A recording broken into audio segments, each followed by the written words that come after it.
Hello, everyone. My name is James Theochris, and you are here for another Melody Music Introducers interview.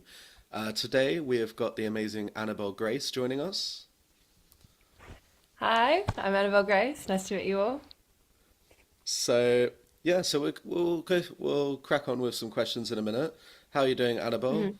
Everything all right? Good, thank you. Yeah, I'm good. I've just paused some uni work to do this nice little interview, which is nice. Good little break in between everything. Fair enough. And this is the first Melody Music Introducers, not a usual location. I'm currently in Brisbane, so it's Mm. nice talking with Annabelle on the same time zone. Yes.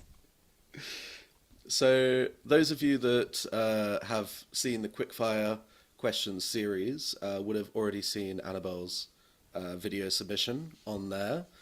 So, hopefully, all of you have sort of gotten to know Annabelle a little bit prior to this.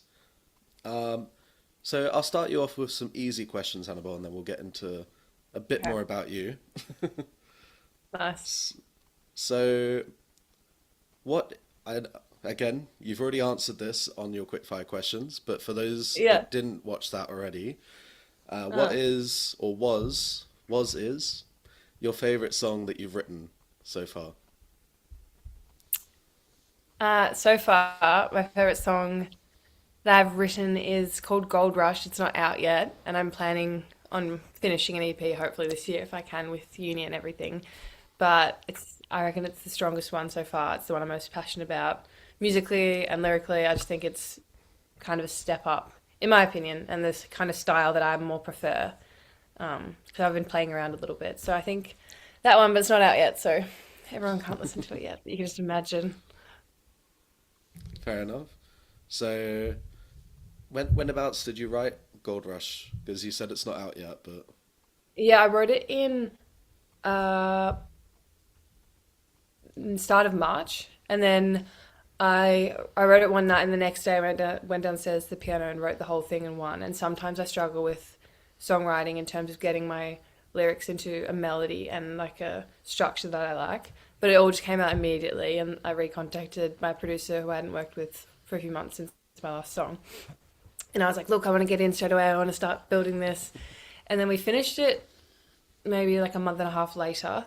And then I actually last week or the week before that went back in the studio to redo the mix because I just wanted it to be a bit more full and lush sounding. So now I'm very happy with it. I'm very excited. So yeah, but I wrote it back in March oh, okay, and nice. I've been tinkering with it. But now it's Fair done. enough. Okay, Yeah. so we're looking forward to that. Is there any chance you can give a sneak peek of what the EP may be called? Uh, there's a hint already. I've already Okay, said it. okay. We'll leave We've it at already that. said it. Yeah. So what is your favorite song to perform? So it could be yours, could be a cover. Um, well, to be fair, I haven't really done uh, many performances or any real live performance or anything yet. That's not an aspect that I've been able to, well, I've not been able to, but haven't explored yet. But I think that my favourite one in terms of then to sing, and if I was to sing it live, would probably be Throne on the piano because I feel like it's really emotional and you can really just, we have a lot of production put on top of the song, but originally when it's stripped back, just how I wrote it with piano and my voice, it's very pure and I feel like it sits really nicely. It's nice. So maybe that one, Nice. if I was to do that right now. Okay, would you say piano is kind of your main instrument? Um, I gravitate. I don't know. It's switched more this year and last year because I got a actual piano. I found one on Facebook Marketplace for free, and I just paid for it to be fixed up and brought to our house. Before that, it was more so guitar. Like I'd start writing the songs on guitar until then we got the piano. So I think it switches between depending on what. Also, if I have nails, can't really play. I'm not Dolly Parton. I can't play guitar with my long nails. Um, so it's a battle, but I've been trying to get them shorter so I can because Yeah. you pick up a different vibe each time you write with a different instrument. I feel I'm not sure. Like I think there's a distinction between the songs, or it just helps your process happen differently. So I Yeah. definitely switch between. But right now, I'd go with piano. Okay. Fair enough. Fair enough. Um, so linking back to the quickfire questions, Mhm. you mentioned artists like Neil Young, Paul McCartney, are artists that have inspired you. But is there anyone in your personal life that inspires you with music? Both my parents are very much into music, and we used to always bond. Like at night time after dinner, we'd sit and watch music videos, or we'd have concert CDs, and we'd put them in and watch them. And they never like forced it upon me. I actually quite liked doing it. Or as a family, we'd all sit down, and everyone got to pick a music video and a song to play. And I was inherently exposed to all this music that obviously I wouldn't listen to at age 7. I wouldn't be looking up Bob Seger and all that other stuff. And at the time, maybe I didn't appreciate it that much. But then I got to like 13 and I started getting into music, and I was like, these are really great musicians. And then I was asking more questions about it. They were showing me more music. So I think probably them. My pa was also very into music, like Aussie classic music. Like he had like 3 accordions just sitting around the house, and he'd just whip them out. And I was like, ah, he was talented. But yeah, probably them. They just showed me a lot, and that's one of the big pushes. That they don't push me to do it, but they push me to want to do it just by their love for it, I think. Okay, nice. So Yeah. family's quite a big aspect then for you with your I'd say music. so. Oh, I mean, in terms of my personal life as well, though, for me, it like writing specifically lyrics. I've been doing that. Like, I've early memories when I first was like, "Oh, this is a song," and I actually sat down, wrote it, walked away, and felt better after doing it. It's like going for a walk or going and seeing a friend. Like, it doesn't necessarily have to be a great song, but you've gone and you've sat down and you've put your mind to something, and then I always will feel better afterwards, no matter what the emotion was. Afterwards, you just feel kind of elated. So I think that's also it's addictive in a way to be able to get that feeling of like just putting it all down on the paper. Yeah, I mean, it's something that we touched upon quite a bit with quite a few different artists, where Mm. songwriting and producing their music and everything like that is a massive form of therapy for a lot of our artists. Mm. Would you say that's quite similar to yourself? Where, Yeah, oh, yeah, definitely. Like a lot of the times, and I think that's why it's funny because you can choose how much you want to explore whatever you are feeling when you're writing, like how deep you want to go into it. Or it's fun because you can also put it in your own words that people would have to really read between the lines to understand. And it kind of makes it a fun thing. It's like, oh, you could be saying something quite devastating, but then someone listening to the song or reading the lyrics would might not understand unless they're in the same headspace or thoughts or emotions as you. Um, but I think some of the best songs do come out when you're writing from such strong kind of emotion, not for the sake of just writing because you have to write, but writing because there's a reason or a feeling or something you want to tell. yeah, I reckon. yeah. I mean, everyone obviously, once your music's out there, everyone will have their own opinion about or Yeah. own feelings behind the music that you've released. But obviously, being in that zone, being either behind a guitar, behind a piano with writing, you can Mm. kind of get a sense for yourself what you're writing for, like why you're writing things. Yeah. So yeah, I think I think as long as I sort of lost my train of thought now, It's kind of like but as you were saying, like taking ownership of like your yeah, emotion, and like people can interpret it if they want to, not misinterpret, but interpret in their own way. But at the end of the day, you've written those lyrics and that music originally, and you had the intention of having it mean a certain thing, so it can always mean that to you, type of yeah, thing. yeah.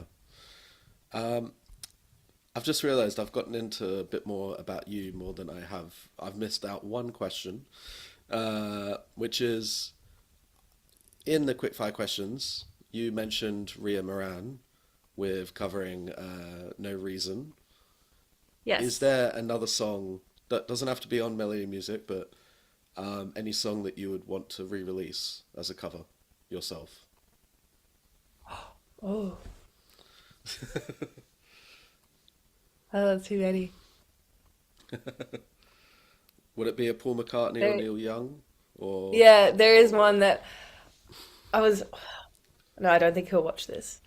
but I'm not sure if I'm going to do it or not. But I want to do a cover of Helpless, Neil Young's Helpless, and put it out secretly on Spotify and have it released on my dad's birthday so we can go sit down in front of the telly and I'll just go, oh, looking on Spotify, like Apple TV, and just put it on and have it come up. But I really want to do that. And also, that's one of my favorite songs. It's his favorite song. But I'm not too sure how to go about the whole covering licensing. That's a whole another kettle of fish that I haven't even. I just understood how to finally release a song myself. I don't know if I like that's my song. I don't know how the licensing and publishing and all that stuff's gonna be, but I'll look into it. But I think that one, that's just a beautiful song. I do love big production and lush songs when it has a big sound, but then you can have a song like that which is just very simple and it just to me it just ticks all the boxes. I don't know why, but it just tickles my brain perfectly. I think Fair it's enough. beautiful. So yeah, maybe Helpless. Okay, nice. Yeah, I mean, everyone has their own sort of cover song where they have their own personal meanings behind them. So that's quite cool that you've got that with your dad. Yeah.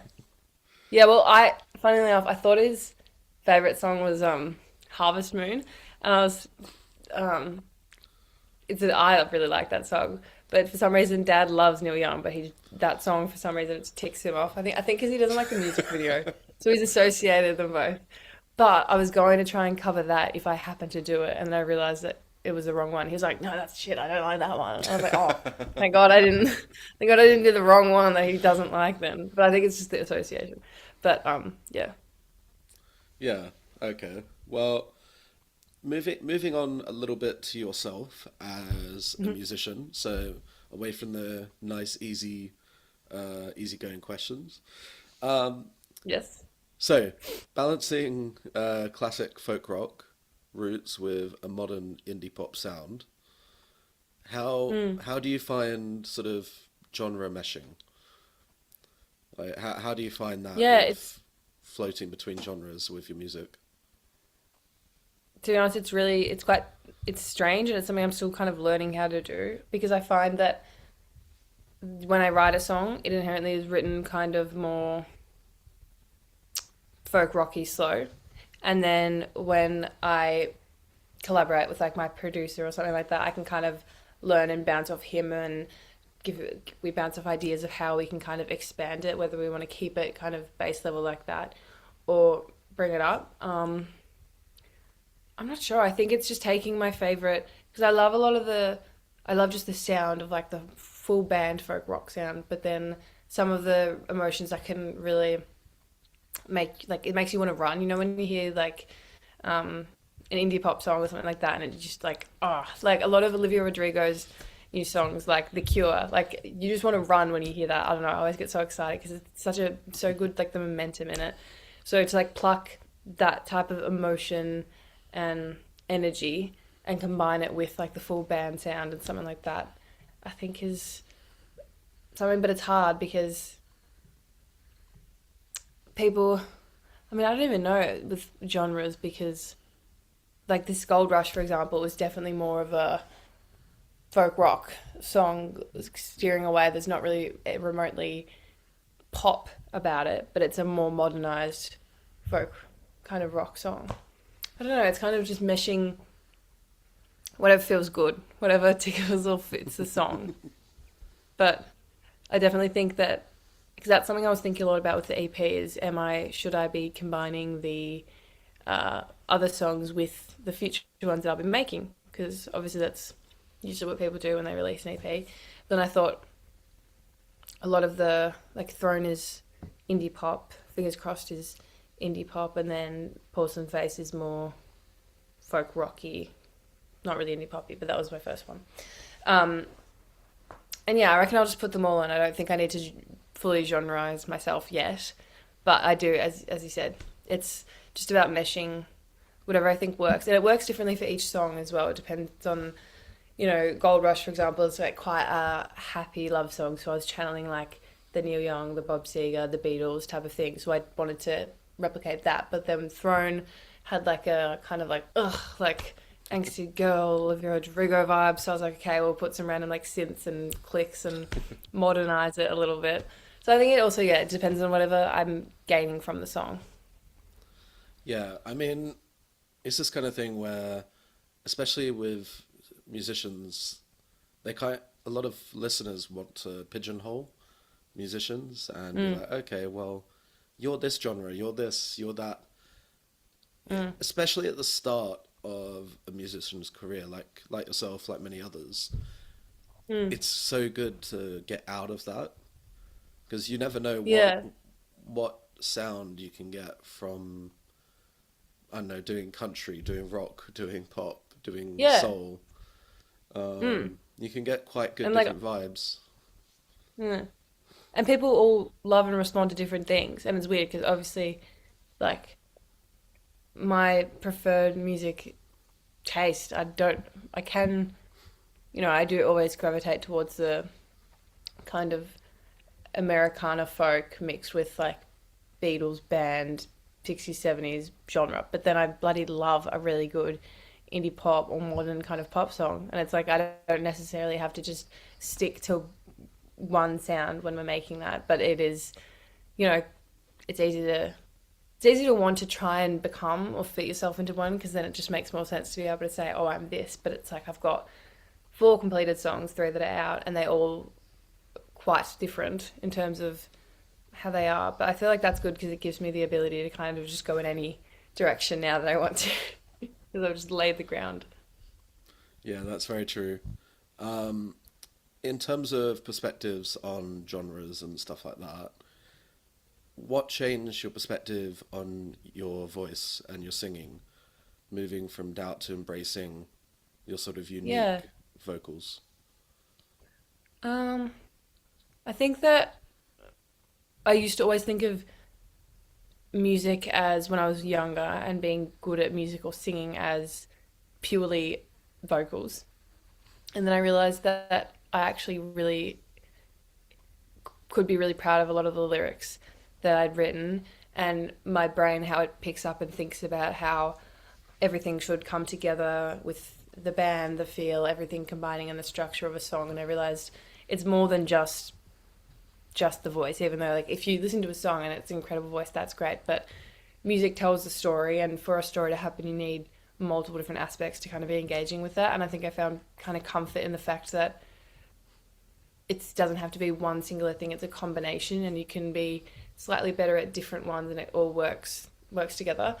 And then also just, I'm not sure, just listening to a lot more music as well, just re-listening and regrounding myself in that there's not like one good voice that makes someone sound like a good singer. And like probably like anyone can sing. It's about what the song is going to make you feel and see and think about and reflect on as well. The impact that it can have, I think, as well, was what I started focusing on. Because, yeah, some people might not think it's very easy to point a finger and say that someone's not good or good at something. But if it can still like impact someone, or if one out of 100 people can like it, then that's a success, Yeah, I think. that is very true. That is very true. Um, another question: what specific storytelling technique? So you talked about your voice and having differences there, and obviously different singers. But which storytelling techniques from your idols do you most rely on in your songwriting? So again, we touched upon a few Ooh, idols before. that's a very good question.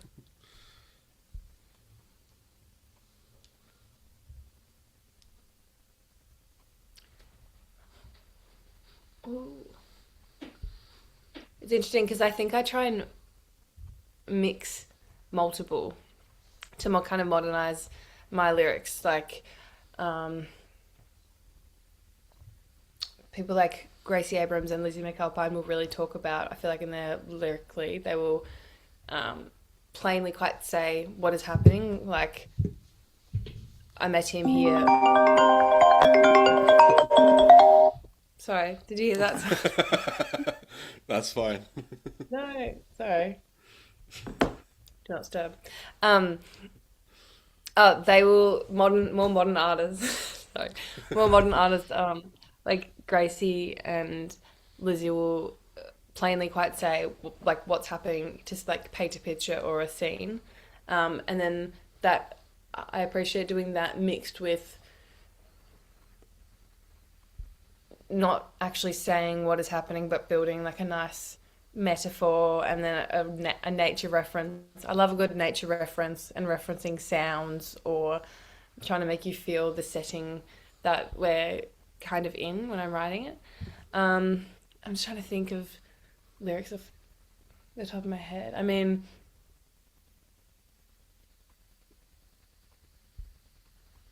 like Neil Young's music sounds like a beautiful, poetic little. You could read that to someone. It's like a little love potion or something like that. And then you have like Jeff Buckley who can write like the most devastating but beautiful lyric, and that's just like who thinks of that? Um, and my other favorites. I don't know. There's too many. There's so many, but it's interesting. That's a really good question. There's a lot to think about because it's a combination, I think, and that's why I like doing it because I think some people would want to choose a style of how they're going to write lyrics and then follow it, and probably depending on what you listen to, you might get more drawn to writing one type of style. But I always like to think about it as like a combination of all intertwined, mixed with myself, and just if I was trying to write it all out. Okay. Yeah. I mean, generally speaking, as you said, there's so many different idols that people have as songwriters. Yeah. And so many different songwriters have so many different ways of writing.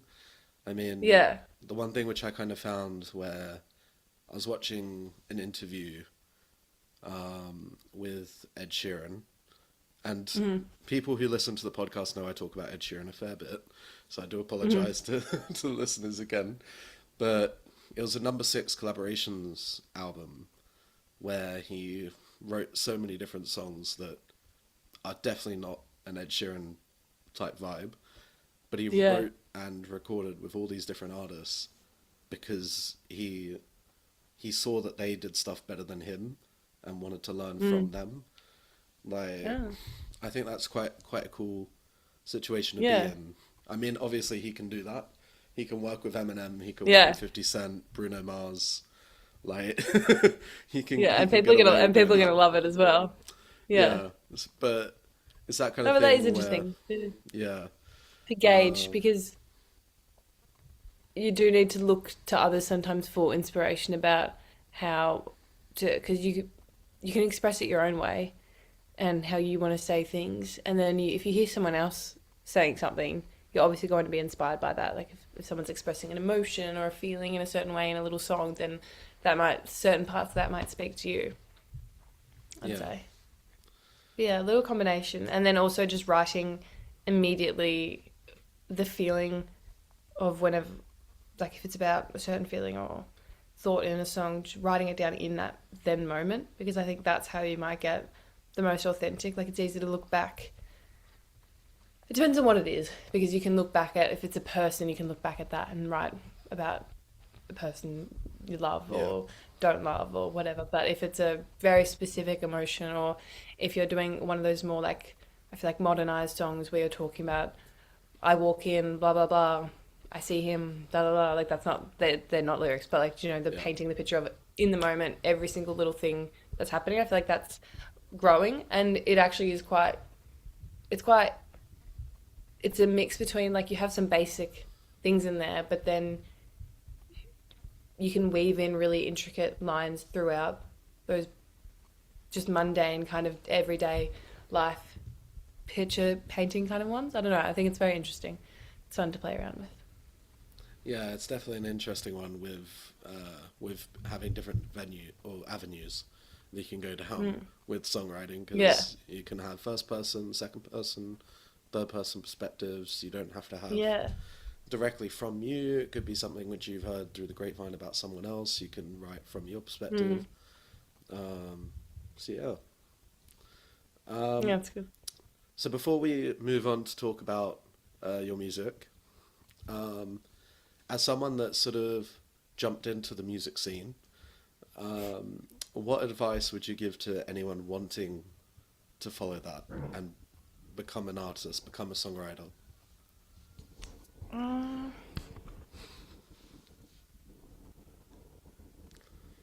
Remember the reason why you're doing it, and it's for yourself, and the fact that I feel like everyone who does this is genuinely just passionate about music and just loves music. Like I adore music, and I think that's the reason why we're making it and we're doing it and we're partaking in it. If you're in it for the right reasons, which I think all of us usually are, and to not let the thought of anything else get in the way, whether it be self doubt about your abilities or the thought that someone might judge you, or because there's too much. Like it's a snowball effect. You can go on every little thing and start nitpicking it and get so bogged down, and then you just think, oh, I'm not going to do it.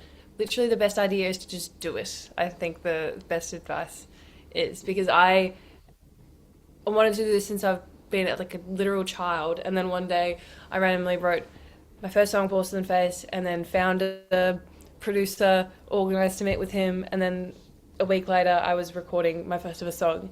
And once I had that feeling, it was like I got an itch, and you can't walk away from that after you get it. So I think blocking everything out, just remembering that why you're doing it for yourself, for you, and for music, and then just having a crack. Having a crack, and then once you have that crack, you're not going to want to leave. You're not going to want to stop doing it. Fair enough, fair enough. Yeah. So this now brings us on to your music. Yes.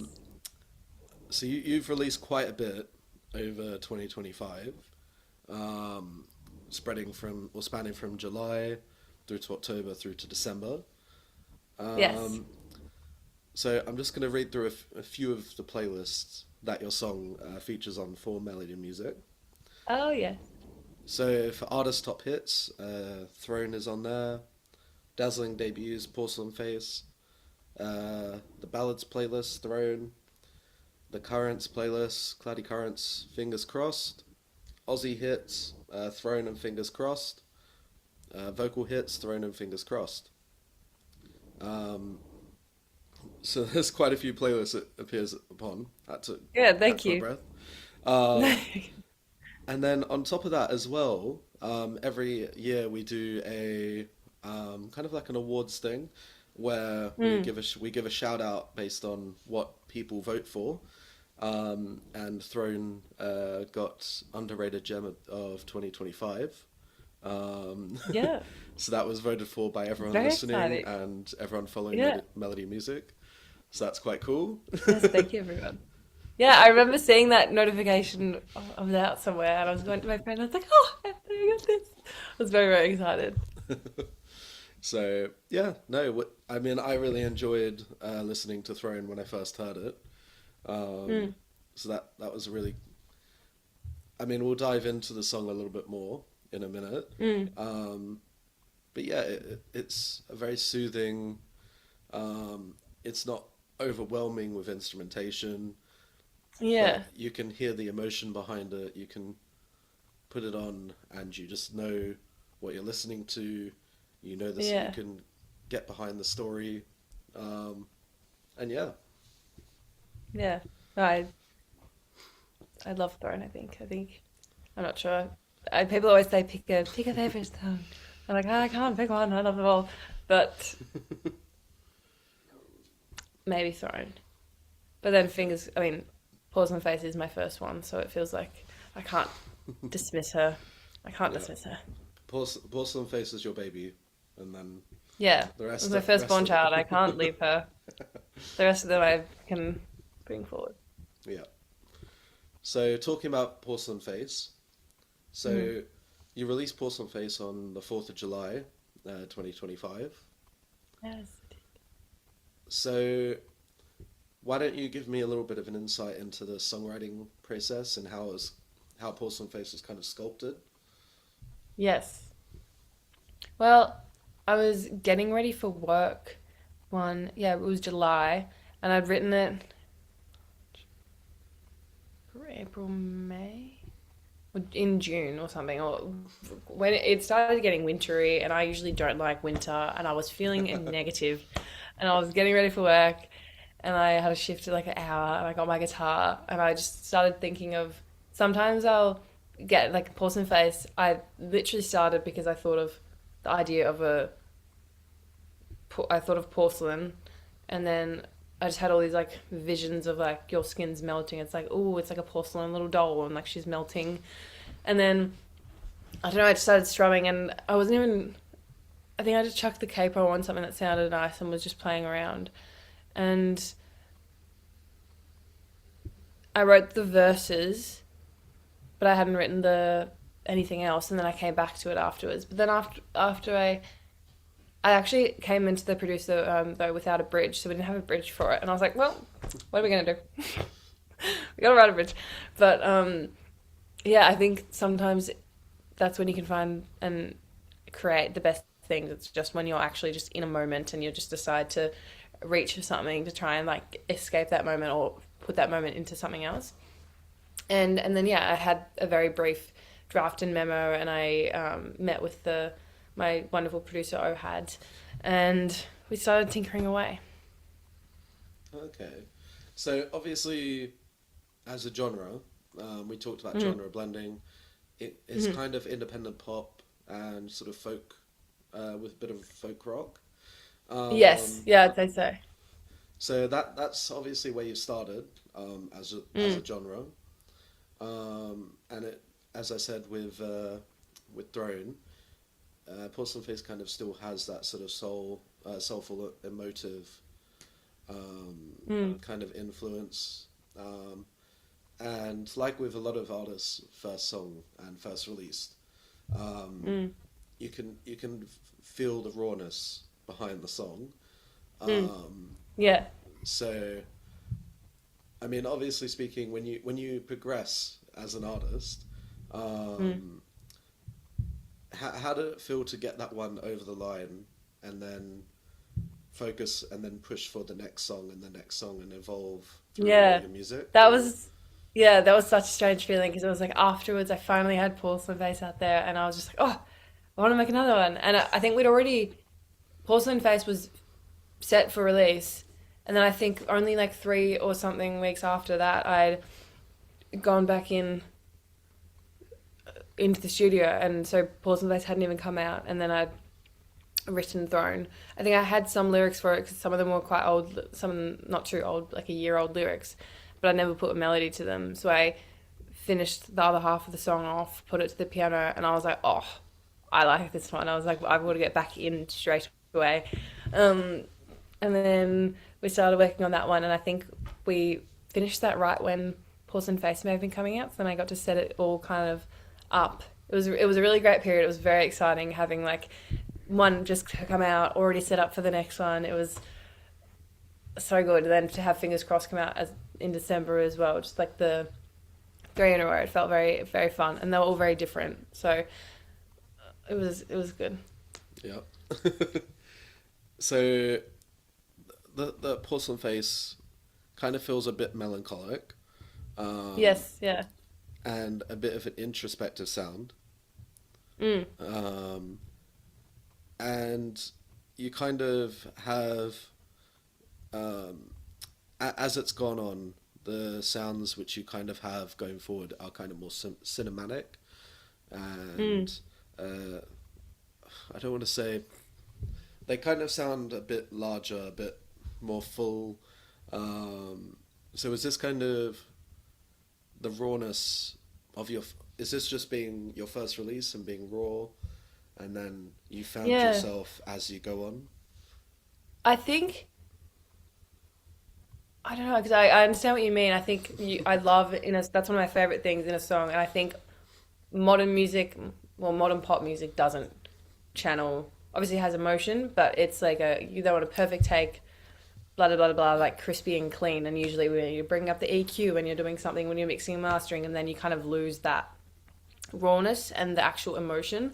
But there's nothing I love more, and I think that's why I connect with a lot of that olden music, or the one like who I said my inspirations were before, because you can actually feel what they're saying, you can connect to it, you can hear that emotion in their voice, um, and that's something I definitely don't want to lose, because it's weird if you take that away sometimes and you polish a song in like say mixing or mastering, then the song might sound a bit more perfect and radio ready or whatever, but then I think you're losing the actual like heart of the song, and then it just sounds, it's a song and it sounds good, but I would rather listen to something that makes me feel and can connect with. That's how, if I discover a new artist and save them, it's because I've listened to a song and they've had that, and I've come across that emotion in their voice, and I thought, oh, you get that little, oh, you get the shivers because it's just, oof.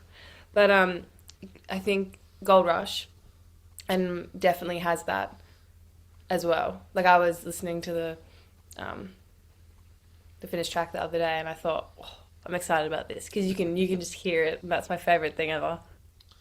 Yeah, I mean, that's the same with most modern artists nowadays, where, as you said, everything is a bit too polished, a bit too rounded, a bit too, um, yeah, a bit too radio Yeah. ready. Um, Yeah. where you look at artists from even popular artists back in early 2000s, and Mm. you can hear the sort of rawness, the roughness behind their Yeah. voice.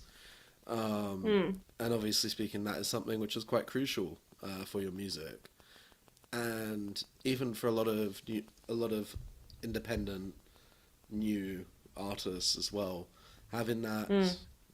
I mean, obviously things need to be nicely produced and mixed, um, Mm. as new artists. Otherwise, No one.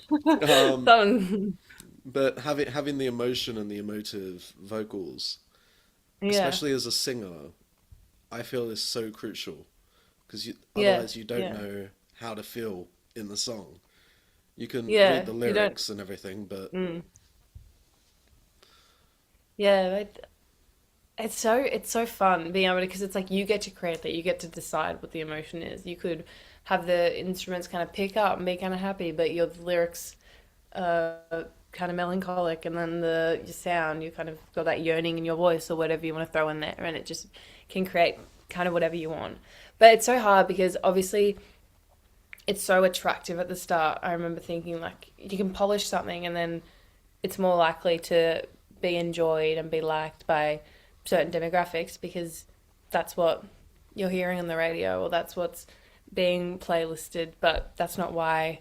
And I remember I had that thought and I was like, oh, so annoying. But then I was like people don't respect. I was like, oh, people don't respect like music that's music, and or you can get like bogged down like that, and like get angry at yourself. And I was like, no, like every music it'll just operates in different ways, and you can put out different things to be responded to in different ways. And I think Fingers Crossed is more like that's more of my first kind of like upbeat kind of one that was fun to play around with that and explore.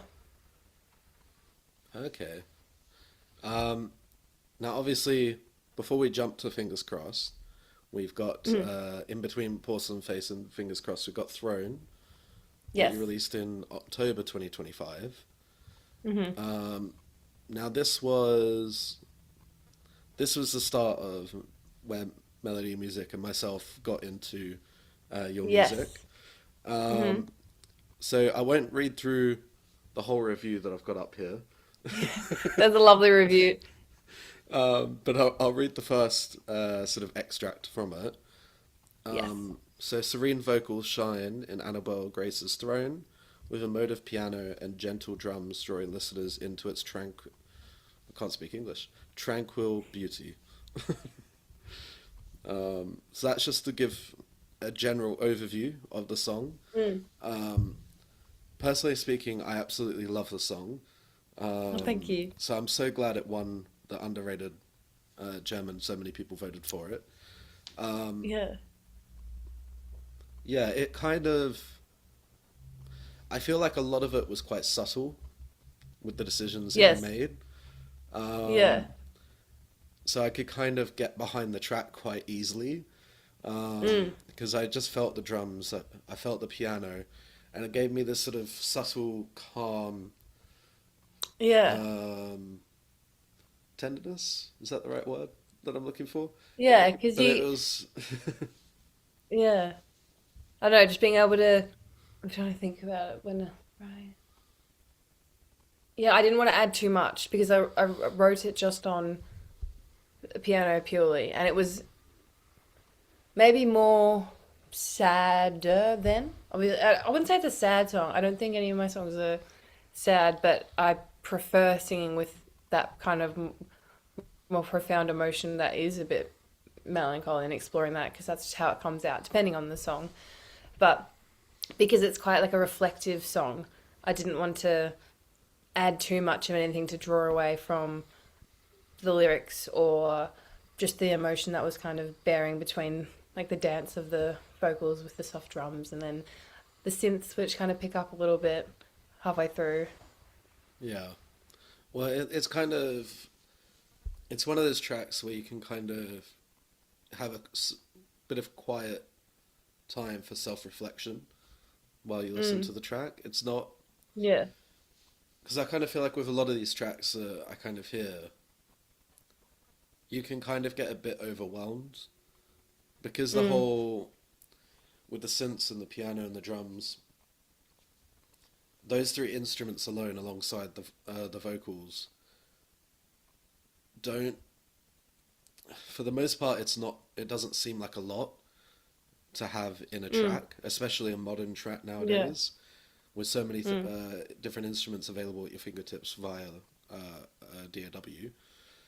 Mm. But I don't know, something about Throne. It kind of it had that sort of sense of having this full, rounded instrumentation in a track, yet that was so little in the track that Yeah. it felt bigger.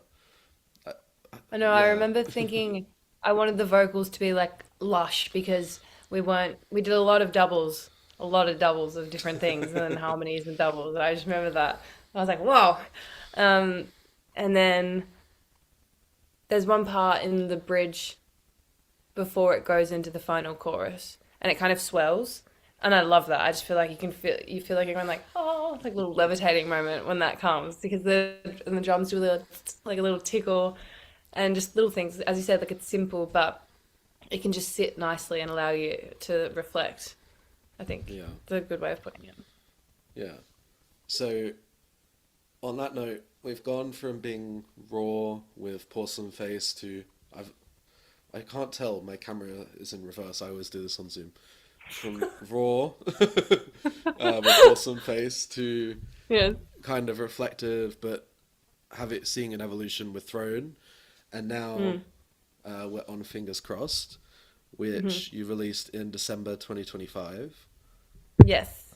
Um, so obviously, this is where we've kind of seen it go a bit more fuller and cinematic with your music. It's not. Hmm. It still has that element of rawness and subtleness to it, Mm. sort of sitting with your vibe. But we can definitely see an evolution of your musical growth and artistic Mm. creativity and growth there. Mm. So what kind of what changed with Fingers Crossed where you kind of looked at it and was like, okay, I want to expand now. I want to evolve a Yeah. little bit more as an artist. It was the first time that I was like, I made it. I just decided how I wanted it to sound, I think, before even going into it. Whereas usually I kind of let it fizzle out, which I think that is how I prefer writing music. But I had a decision. I wanted this kind of upbeat, summery feeling mixed with these kind of slightly pissed off or slightly melancholy, get back kind of lyrics. So to kind of like juxtapose each other. So it's like a happy song, and you can just listen to it and just enjoy it and just think, oh, it's summertime, I'm loving it, I'm at the beach. But then you can look at the lyrics and be like, hold on, it's good, it's angry, I like it. Um, so just yeah, I think the way I approached it in terms of how I knew and how I decided that I wanted it to kind of turn out in the end. Um, and it was supposed to. It was the first time I was like, look, I want to write a more upbeat song, one that someone can listen to and be like, oh, it's upbeat. It's the first like upbeat kind of one, just to show that I was capable of doing that kind of thing. And it's not even that upbeat, but you know what I mean. Just more Yeah, summery vibe to it. More poppy, more summery. Still not pop yeah. song, but engaging with that a little bit more. Okay, nice. And obviously, this one came with a video. Yes, You released a video with this one. yes, I got a video. Uh, so That was fun. before we get onto the video, have you played that with your music video time, which which you do with your dad and Pardon? with your dad and your mum and stuff? Oh, Do you have you yes. played it? Yes, we have. Yeah. They've played it. Sometimes it's really sweet. Sometimes I'll be sitting upstairs and I'll just like hear, I'll be like, hold it, because my room's upstairs and the TV's downstairs.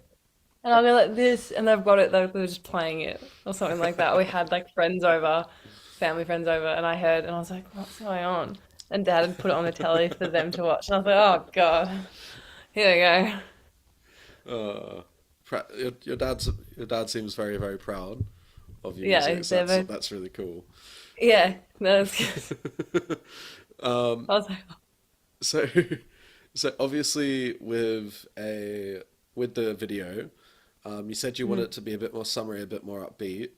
Um, mm, the video has a bit more of a retro vibe mm. to it. Yes, Um, the other video. yeah. So what's because we've gone from having the raw elements and stuff like that with sort of subtle, nice pianos and stuff like that, to then Mm, having a bit more of an upbeat, kind of upbeat summary track, mm. with a retro video. Yes. And the retro vibe kind of seems to have gone across a lot of your social media Yeah. and everything like that. So Mm. why retro considering we're in the 21st century with modern I stuff? I just remember being shown Austin Powers when I was very young. I was too young to have seen it. And I was just obsessed. I wanted to be Felicity Shagwell so badly. It was all I wanted to be. Or Vanessa or something like that. I remember thinking that was so cool. But no, I don't know. I've always been very interested in photography and videography and such. I did photography when I was in year 12, and that whole thing that I did was based around that retro vibe, and my whole topic was retrospection that I did, so all about like looking into the past. I don't know why, I've just always been very infatuated by it. So I knew that from the start I wanted little aspects of that because it does feel like a part of who I am and what I'm passionate about. Go and it falls in like line with my music as well. And then with the music video, I just thought I want to just have fun, do exactly what I've always wanted to do, go out and find all these vintage dresses, vintage clothing, somehow find a vintage house. I just had this vision. I was like, I want to be, and I planned it all myself and like I guess directed it. We didn't really have a director, but like, you know what I mean, planned it all out, produced it of like what this character was going to be doing, um, for a bit of like shits and gigs kind of thing, or poking fun and being able to just dress up and express kind of the feeling of the song slightly through the music video. I don't know. It was so much fun. It was the best. Oh, nice. But I think that's yeah. The I'm just more drawn to. I don't know. It's nice to be able to look back at the past and appreciate what we've had as well. Okay. Yeah, I suppose it's quite nice having a sort of retro vibe Yeah. to artists because obviously everyone's kind of going very modernized with a lot of stuff nowadays. So that's quite cool that Mm. you're reversing time. Yeah. Yeah. A lot of people are doing. Yeah, I'm taking it back. A lot of people are. What's her? Sienna Spira. Have you seen Yeah, her? And yeah, her, it's so cool. Or her visuals. I was looking at them. I was like, I want it. It's very cool. yeah. Um, I've had yeah I have had Sienna Spiro playing or played to me quite a yes. bit over the last few months. Um, Yeah. Especially the but yeah, no, that's really cool.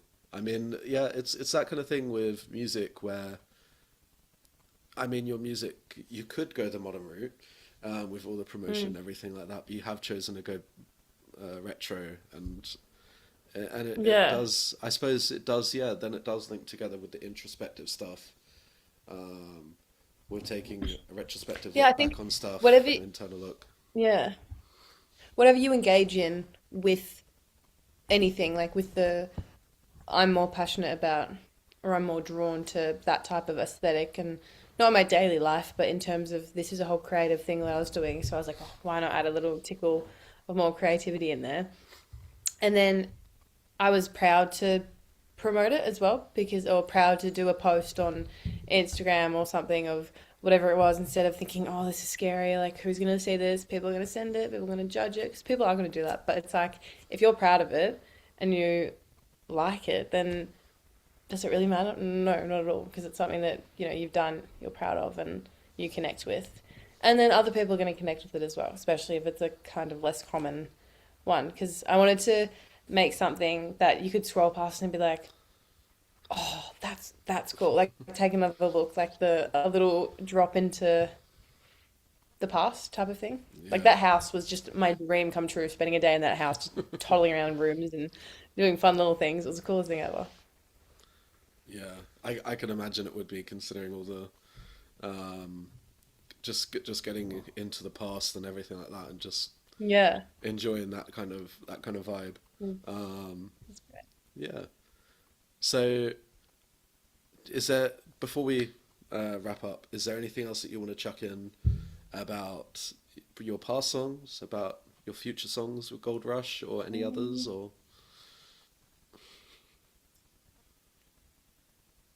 you can say no. It's not. No, You I don't know. have to put something in. Deep thought. Um, I don't know. I'm very excited to share. Gold Rush won't come out until I have a few more cheeky little songs to throw in with and pad in, not throw in, really love and think about and put in, let's say that. But I'm very excited for it. I think it has that same strong emotion and it was written in one of those times where you just wanted to put it all out there. And it's got a really good band feel, which is the type of thing that I love. Like I feel like I'm at listening to one of those older kind of songs or I'm in the room listening to it. So something you can kind of just really force yourself into. It feels nice. But yeah, very excited. Nice. So that this has been Melody Music Introducers with Annabelle Grace. Hopefully, after listening, you've sort of learnt a bit more about Annabelle as a musician, as a person, as an artist, as an overall human being. And yeah, Annabelle, where can people find you on social media, on anything else? Yes, you can find me on social media. I have my main thing is probably my Instagram, which is Annabelle Grace and then an M and then music. So it's there's two little M's in there. And I've got a link tree that links to my Spotify and where you can listen to all my songs and a YouTube. There's a bit of behind the scenes to some of our photo shoots and stuff in there. And I also have a TikTok that I just will sporadically post on every once in a while when I have something to say or something to post. But yeah. So obviously, all of Annabelle's stuff will be in the description. If you're watching on YouTube, if you're listening on Spotify or anything else, probably not. But If you're on as Spotify, yep, if you're on yep, Spotify after this yep. interview, you go look up you look Annabelle up Grace. Annabelle Grace. So obviously speaking, we had our previous interview with Janie Cogan earlier this year. So my apologies for taking so long for finding another amazing artist. But You yeah, we gotta had search. Janie Cogan. And next, I will confirm on social media who our next artist is. It will be another Aussie. Because I've gotten into Aussie music and it will be another Melbourne-based Aussie musician as well. Oh, But yeah, thank you so much, and I'll see you all in the next Introducers interview. See you then. thank you. Bye.